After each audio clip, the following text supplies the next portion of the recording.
The shed was locked. From the outside, it looked like nothing. A backyard outbuilding on a quiet street in Bristol, England. Bags and boxes stacked neatly inside, sealed, arranged with deliberate care. The way you might organize items in storage before a move. No signs of a struggle, no disturbance, nothing out of place. But on the evening of March 3, 2015, when officers arrived at that shed following a confession, what they found inside those neatly arranged bags and boxes changed everyone who was there. Inside were the dismembered remains of a 16-year-old girl. Her name was Rebecca Marie Watts. Everyone who loved her, and many people loved her, called her Becky. She had been missing 12 days. Before we go any further, if you're watching right now, drop a comment and tell us, where in the world are you watching from? What time is it there? What's the weather like today? We genuinely love hearing from you, and it means more than you know to this channel. Now, let's talk about Becky. Not just what happened to her, but who she was. Because that part matters. That part is the whole point. Rebecca Marie Watts was born on the 3rd of June, 1998, in Bristol, England. She was the youngest child of Darren Galsworthy and Tanya Watts. A small, slight girl with a shyness that ran bone deep, but a warmth underneath it that the people closest to her described as something close to a force of nature. Her family said she was like a tornado, a hurricane, and a sunbeam, all at once. That's not a contradiction. That's just the truth about certain people. The ones who save themselves for the relationships that count. The ones where trust is a door, and once you're through it, you realize what was always on the other side. Becky's early years were complicated and painful in ways children should never have to navigate. When she was just 3 years old, she was placed into foster care. The circumstances were difficult, the kind of family situation that frays quietly before it breaks. But what happened next is important. Her father, Darren, fought for custody of his daughter, and he won. She came to live with him in St. George, Bristol, a working-class neighborhood of red brick terrace houses and long, quiet streets, the kind of place where everybody knows your business and your neighbors still wave from their porches. Darren, by his own account, loved her ferociously. He would describe losing her years later as ripping your heart out and stamping on it. That's not poetic language for a press conference. That's a man trying to explain the unexplainable with the only words he had left. Darren eventually began a relationship with a woman named Angie. Angie had a son of her own, a boy named Nathan, 12 years older than Becky. The two families blended. On weekends, Darren would later recall, they went out together every single weekend without fail. He came to love Nathan, he said, as if he were his own. That blending of those two families and what it ultimately produced is a story that would take years to fully surface. Becky attended Summerhill Junior School, where her teachers remembered her as a quiet and gentle child. Incredibly shy and incredibly quiet, one teacher recalled. But by the end of year 5, something started shifting. She was beginning to come out of herself.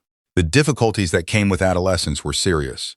After starting secondary school, Becky was bullied about her weight, not the casual, careless cruelty that too many kids experience and survive. This was severe and sustained.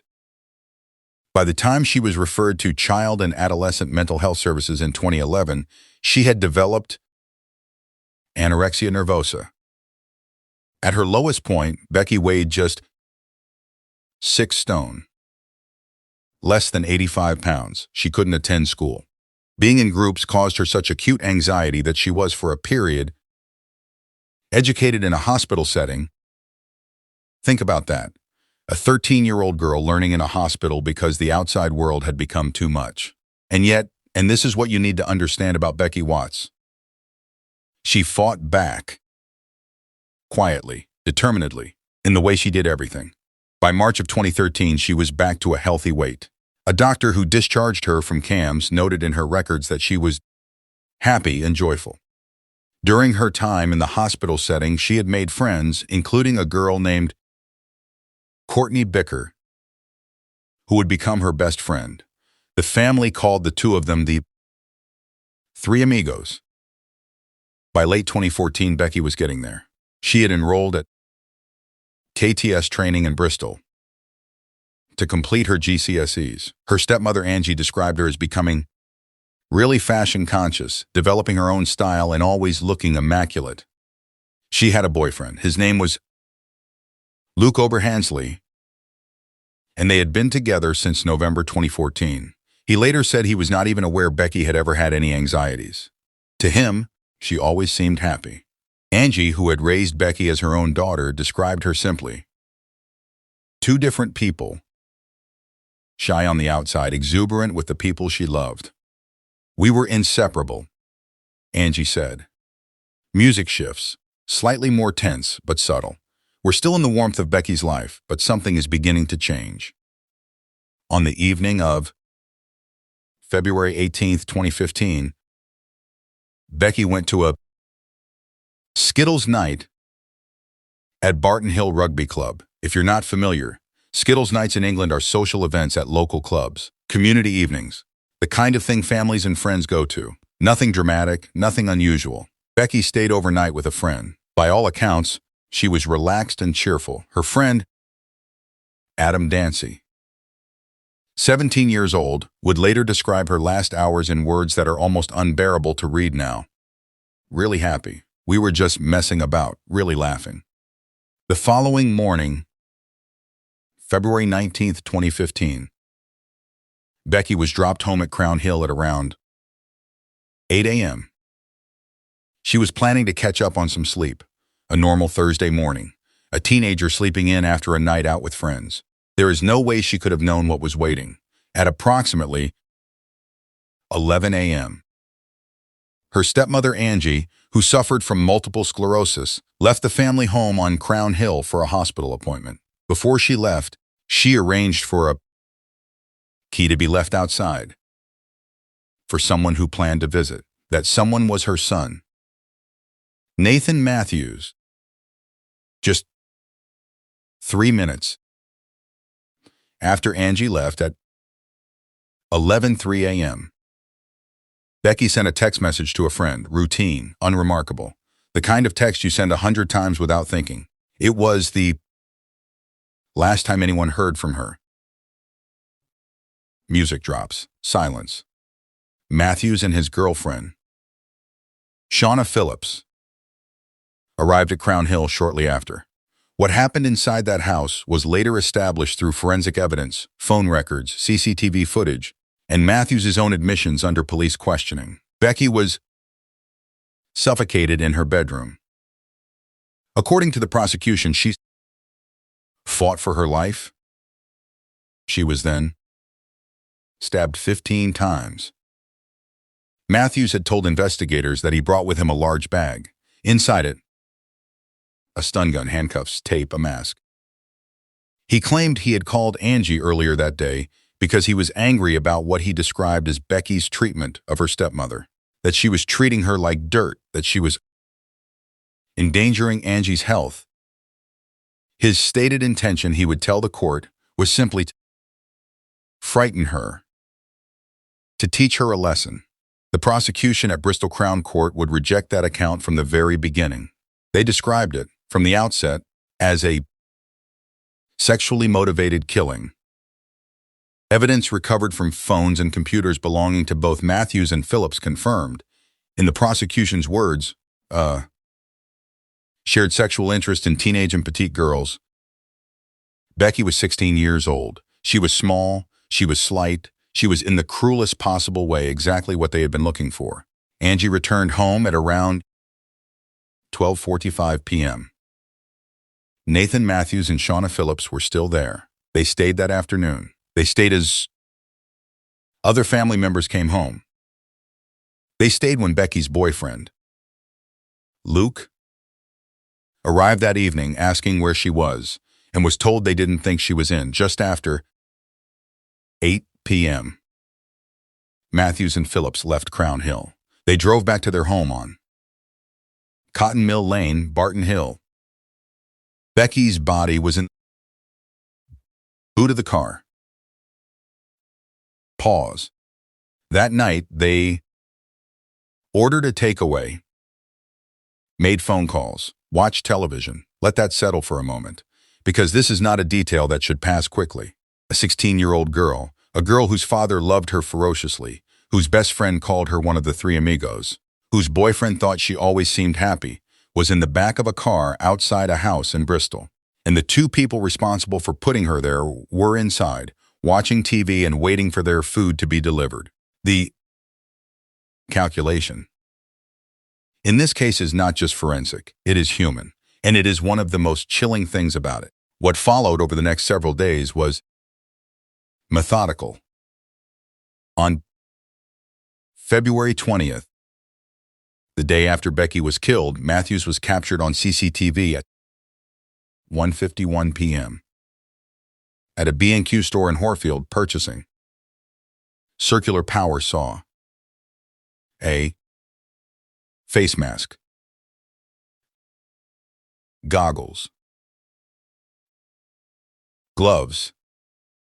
Earlier that same day, he had been seen buying drain cleaner at a local supermarket. Between February 20th and 22nd, he and Phillips were captured on further CCTV footage shopping for cleaning products. They were preparing. Before we go any further, if this story is hitting you, if you feel like more people need to hear about Becky Watts, hit that share button right now. Send this to someone. Post it. Stories like this only reach the people who need to hear them when you help carry them. Now let's keep going, because what comes next is where this case truly breaks open. Music continues, cold and deliberate. Dismemberment took place in the bathroom of the Cotton Mill Lane property. The remains were then placed into bags and boxes, loaded into the car, and transported to a shed at 9 Barton Court, the home of a neighbor. Carl Demetrius and his girlfriend, Jean Parsons, would later admit to having allowed the packages to be stored there, though both insisted they did not know the true contents. Meanwhile, on Crown Hill, no one knew where Becky was. When Darren Galsworthy arrived home from work on the afternoon of February 19th and found no sign of his daughter, it was initially assumed she had gone out. But Becky's phone, her laptop, her tablet, all still in the house. No money taken, no clothes packed. She had told no one she was going anywhere. At approximately 4 p.m. on February 20th, Becky was formally reported missing. Avon and Somerset police made their first public appeal for information on February 22nd. The following day, Darren Galsworthy and Becky's grandmother, Pat Watts, appeared before cameras in an emotional press conference. Darren's voice barely held together. "Beeks, if you're watching this, please come home. We love you so much. And whatever you think, we can sort anything out. Don't matter. Just come home." He couldn't continue. Pat Watts took over. "Hi, Beeks. Now you can see your dad. It's a broken man. Just let someone text or ring someone. And if you're a bit worried about coming back because of all this hullabaloo, come and stay with me for a few days. Let the audience sit in this moment." An online campaign using the hashtag #FindBecky spread rapidly across social media, eventually reaching more than 2 million people worldwide. Across Bristol, the search organized itself. More than 100 volunteers turned out to comb the city's parks, open spaces, and riverbanks. Officers from Avon and Somerset Police ran 6 specialist search teams daily. Experts from the National Crime Agency, the College of Policing, and National Missing Persons organizations were brought in. Search areas included Troopers Hill Nature Reserve, Netham Park, Frome Valley, and Badock's Wood. Detective Inspector Richard O'Cone made a direct video appeal, speaking not to the family but to Becky herself. "You are in no trouble. We are all just worried about you, and we want to make sure you are okay. If you can just call home or one of your friends or call us, we can work with you to help work through any issues you are facing. It was genuine, it was heartfelt, and by the time it was recorded, Becky had already been dead for days. Throughout the search, Nathan Matthews and Shauna Phillips were present. They joined the family. They appeared concerned. They gave statements to police in the early days of the investigation, saying that when they visited Crown Hill on February 19th, they had not seen Becky at all, but had heard the front door slam and assumed she had gone out. Investigators initially accepted that detail. They had no reason not to. There is something specific that needs to be said about the 9 days between Becky's disappearance and the arrests. For 9 days, Nathan Matthews sat inside the investigation as a witness. He gave statements. He was interviewed. He watched his mother grieve. He sat through a press conference where his stepfather broke down on camera, begging for his daughter's return. He was believed, not because investigators were negligent, not because the police failed. The investigation, once rearrest happened, moved quickly and decisively. What kept Matthews hidden was not incompetence. It was the performance, a sustained, premeditated performance, the same coldness that planned the killing, the same calculation that drove to a hardware store the morning after, the same deliberate care with which those bags and boxes had been arranged in that shed. It was the camera that broke the case. His face on CCTV at a B&Q store buying a circular saw the morning after Becky died. His face again buying cleaning products. His face on footage from a Tesco on the morning of February 19th, before they arrived at Crown Hill, purchasing batteries for the stun guns they intended to use. The camera caught what the performance concealed. On February 28th, 9 days after Becky went missing, Matthews and Phillips were arrested in connection with her disappearance. March 2nd, they were rearrested on suspicion of murder. The following day, March 3rd, 2015, police searched the shed at 9 Barton Court following a confession from Matthews, and that is where this story began. We want to pause here for a second. If you've made it this far, you're the kind of viewer this channel exists for. Genuinely. Before we get into the courtroom, and there is a lot to cover in that courtroom, take 2 seconds and subscribe if you haven't already. Every subscriber tells YouTube this story deserves to be seen. And honestly, Becky's story deserves to be seen. All right, let's go to Bristol Crown Court. The murder trial opened at Bristol Crown Court on October 6, 2015. Nathan Matthews was 28 years old at the time. He admitted killing Becky. He admitted to storing her remains, but he denied murder, entering a plea of manslaughter.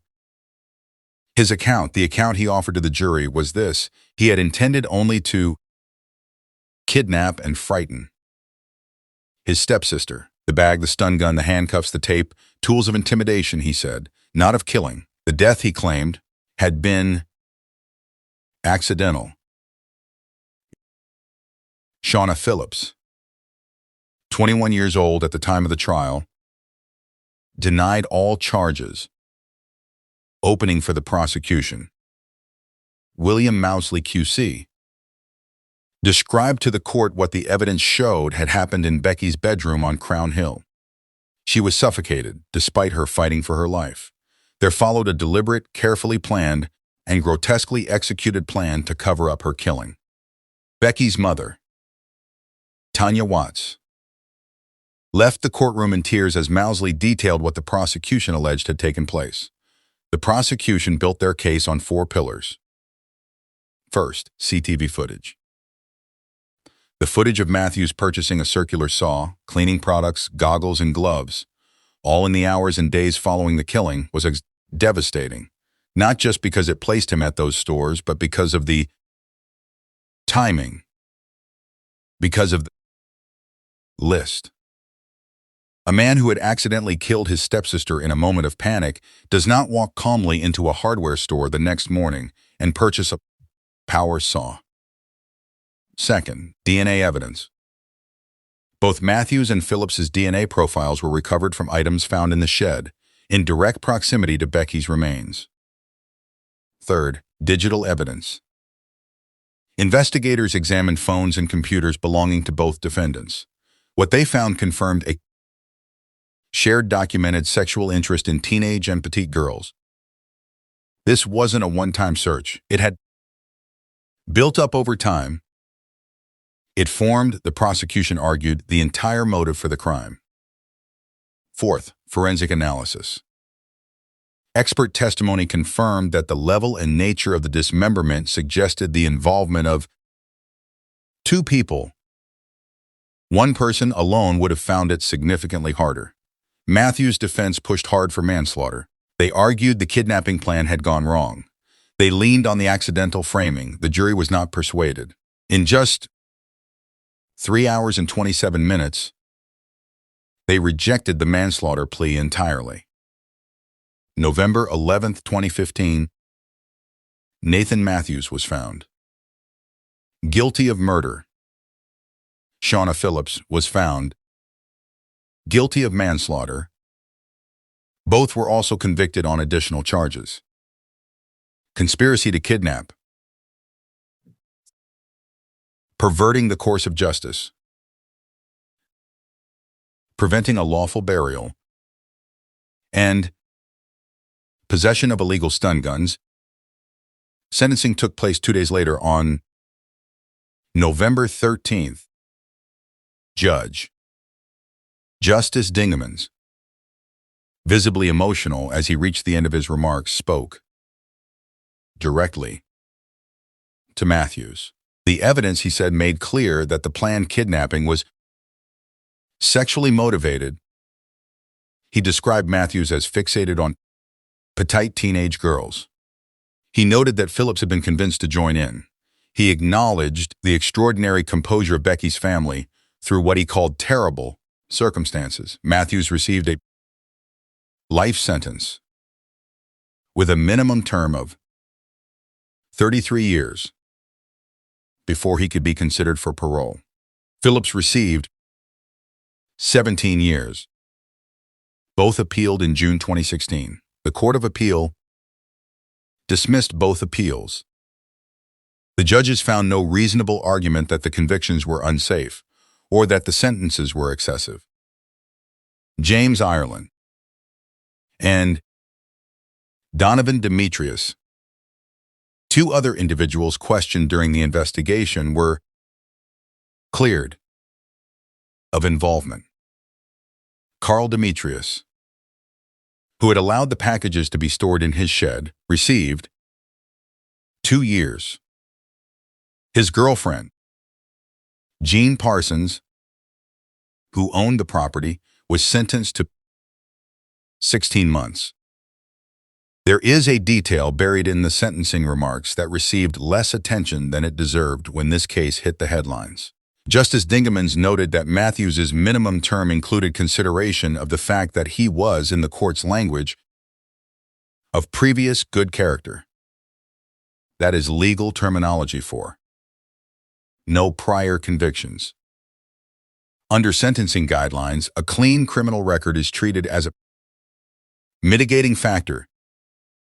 Even in murder cases, the law requires judges to account for it. But here is what that phrase does not mean. It does not mean no prior harm. It does not mean the fixation documented on those devices had only just developed. It does not mean that the planning, the bag, the restraints, the stun gun, battery purchase on the morning of the killing represented a sudden departure from who this man had always been. Previous good character, in this context, means with precision, hadn't been caught yet. And those are not the same thing. The 33-year minimum term is, by any measure, among the toughest sentences handed down for murder in England and Wales in recent years. This is not a lenient outcome, But the framing, the quiet insertion of previous good character into the record of a case built on overwhelming evidence of premeditated, sexually motivated violence is worth pausing on, because it reveals something about what the justice system is designed to measure and what it is not designed to see. It measures documented behavior, prior charges, prior convictions. It does not measure the years before the moment someone was finally caught. Pause. In April 2015, before the trial had even begun, Becky's family said their final goodbyes. Her funeral took place on April 17th at St. Ambrose's Church in Whitehall, Bristol. It is the same church where Darren and Angie were married. There is a photograph from that wedding day. Becky, dressed in blue as a bridesmaid, caught mid-law, smiling at the camera, the way teenagers smile when they're not thinking about anything except the moment they're in. That photograph was shared widely after her death. It became for many people the image they associated with her. Darren described the funeral as an occasion to celebrate Becky's life. After the service, close family and friends gathered for a private burial at Avon View Cemetery. In his tribute, Darren spoke about the girl she had been becoming in those final months, how she had started to go out more, how she had become really fashion conscious, how she always looked immaculate. Becky has left a huge void in our lives and in the nation, he said. We love you so much. In February 2016, a wooden memorial bench was placed in Goats Field, a patch of green near the family home on Crown Hill, a place for people passing by to sit, to rest, to perhaps think for a moment about the girl who grew up a few streets away. In March 2016, Darren published a memoir first titled Becky, later reissued as The Evil Within. He explained his reason for writing it in terms that cut straight through. He wanted to give Becky back something the headlines had taken from her, a focus on her life, not just her death.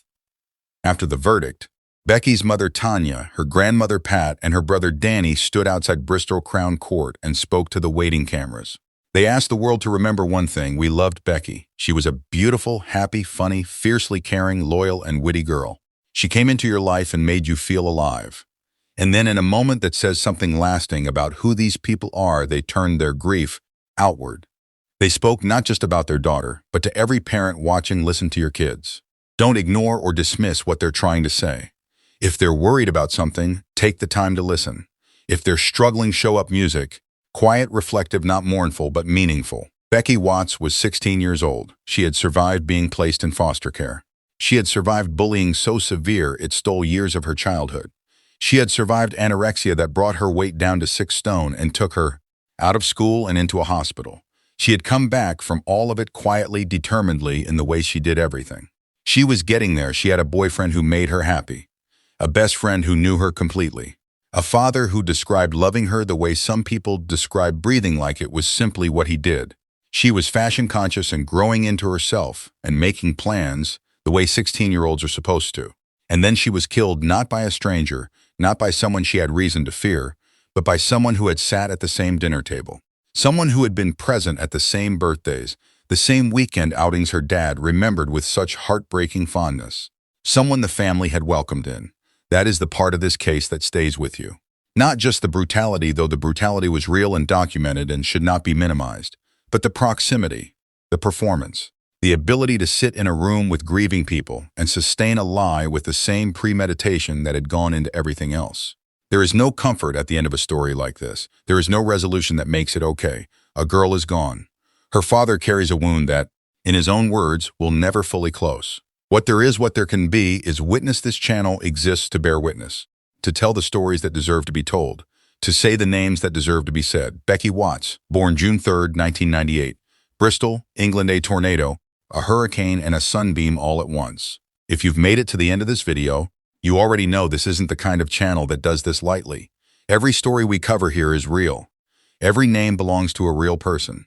And every video we make is our way of saying these stories matter, and so do the people who carry them. If this video meant something to you, please subscribe. Leave a comment below. Tell us what stayed with you, what you're thinking, what questions you have. Your engagement isn't just a number to us. It's what keeps this channel going. And share this. If one person watches this who didn't know Becky's name before, that matters. We'll see you in the next one.